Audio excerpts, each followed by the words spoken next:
frozen wastes of the Himalayas is home to many people and wildlife.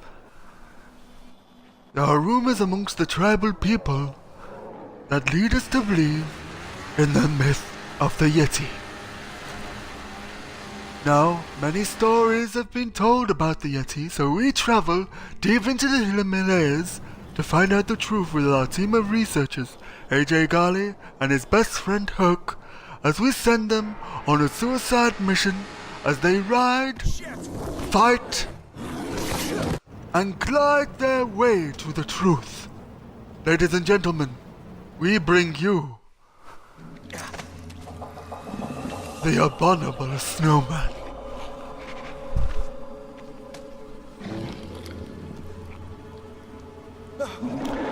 The stories you have heard are true. A few weeks later, we find ourselves with Geraldine, one of many Yetis. Yes, that's right, ladies and gentlemen. I said many fucking Yetis. Geraldine, here, drawing in the snow, pointing clearly to her brother Angus, the leader of the pack, and Saberback, the runt of the pack. Often misconstrued, very mischievous. Angus calls in for dinner, and his wolves, yes, his wolves, he has pet frickin' wolves that go out and find him something to eat.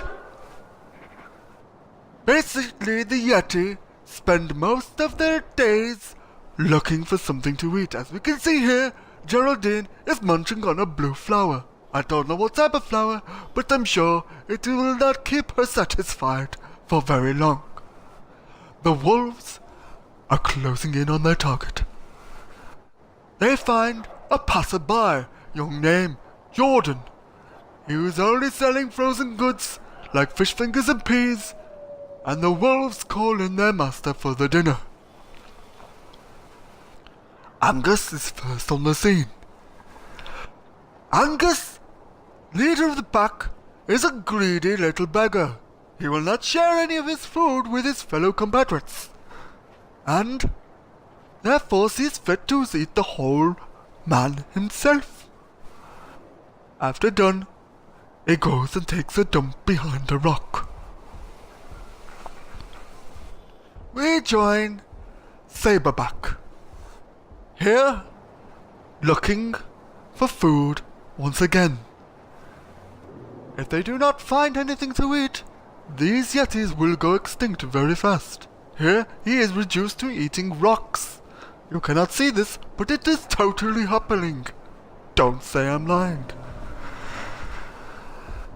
Also, the Yetis have a very short-term memory that leads them to looking in the same place over and over again.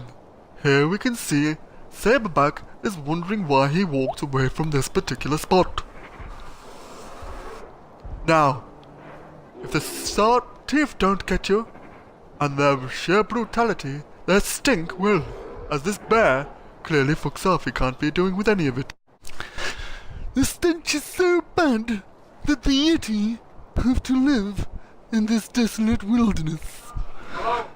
And not only do they have to live here with one another, they also live apart from one another. As you can see, the hunters, at risk of being bitch-slapped, are attracted to the smell. The only thing alive. As they threw poo at our friend the cameraman, Mr. R.J. Garner, the hunters attract the attention of the Yeti towards them, leaving them at great risk. Luckily for our friend R.J. Garner, his super best friend and long lifetime buddy, Hook, is here to save the day. Just look at him as he distracts Geraldine. Look how wound up she is. Look at her. She is proper angry. Absolutely super angry. There she is. And then there you go. As he distracts her, you can see that she's chasing after him. Look at her run. Look how frisk she is. You gotta appreciate that kind of anger. So, as I said before, that the Yeti, a very endangered species, our friend Hook, says it's kill or be killed. So I was like, yes, Hook, whatever you say, boss. And I let him go ahead and kill this Yeti. He says, it's just gonna be a one Yeti. I says, are you sure, Hook? And he says, yes. I said, just look how she fakes a headache. He didn't even shoot her. Eh? Typical woman, she's faking a headache. Well, Hook does not fall for this. No. He says, I'm going to kill you. I'm going to kill you in the face. And then so he does. Whilst RJ Garley is just sitting on a rock doing nothing. I mean, it's a head cramp for Christ's sake. Watch how he stabs the brains out. Yes, thank God that wasn't in 3D. Blood all over your face and whatnot. There's a little jump, and just check out what happens when they die. It's like it's a computer game. Look at them puffing off into an orange cloud of smoke. But this attracts more unwanted attention, as Saberback is aware that something is not quite right, and goes to see what the stress is all about. Herc, sneaking around our friend Saberback. Yes, and then he attracts his super best friend brother, Angus. That's his name, yes, Angus.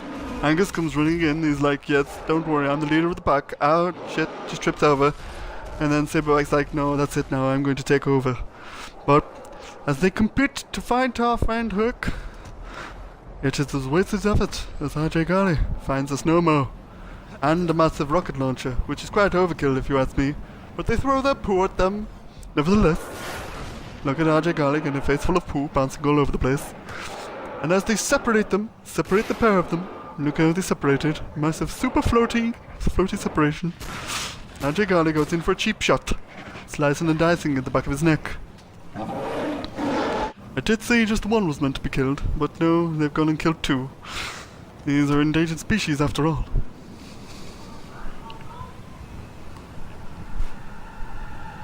And here we see, enraged with the death of his brother Angus and the death of his sister Geraldine, Saberback is chasing after our researchers.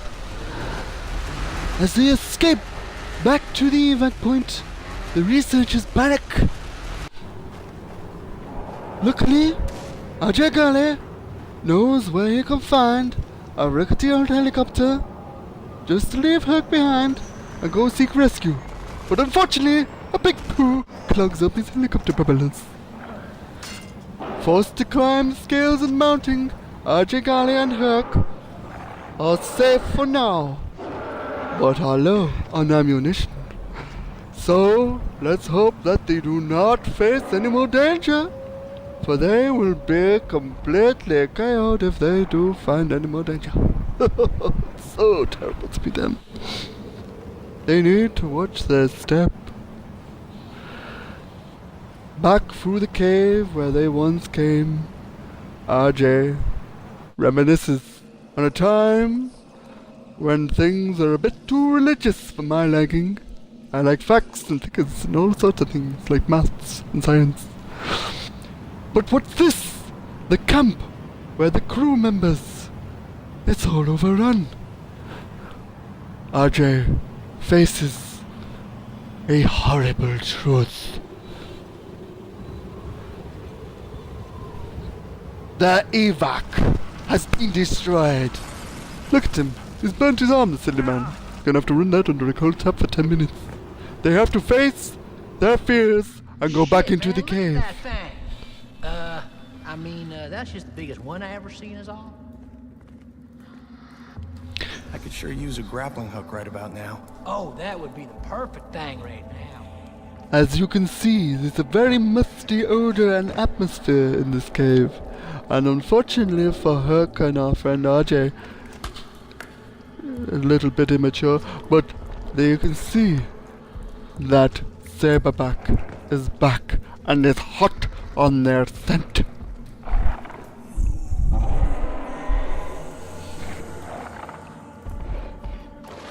Run, RJ! Run for your life!